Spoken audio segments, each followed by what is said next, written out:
Wuhan's sports center has reopened for winter activities. But 2 years ago, the city's stadium was used for a very different purpose. It became a makeshift hospital for thousands who had fallen ill with the coronavirus. The sports center set up 1,100 beds in 72 hours and admitted 1,056 mild COVID-19 cases in total. We managed to achieve zero staff infection, zero secondary infections, and zero death. On January 23, 2020, city authorities took the then unprecedented step of locking down its 11 million residents. Human-to-human transmission of the virus had just been confirmed, and more than a dozen people had died. From here, the virus would go on to infect hundreds of millions around the world. Today, Wuhan has resumed normal life, and officials say coronavirus infections in the city have been eliminated.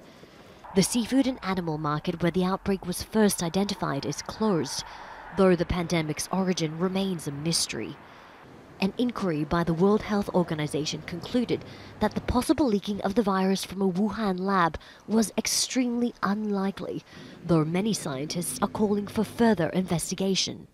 The starting point of an international process can't be compromising with the Chinese government or appeasing its sensitivities.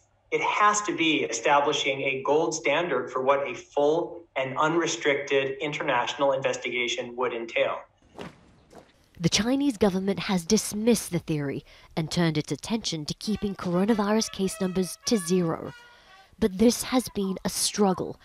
The provinces of Henan, Shanxi, Guangdong and Tianjin City are battling outbreaks of both the Omicron and Delta variants.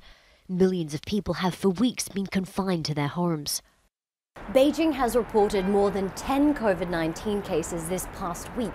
Authorities have again pointed to imported goods, international deliveries and frozen food as a likely source of infection.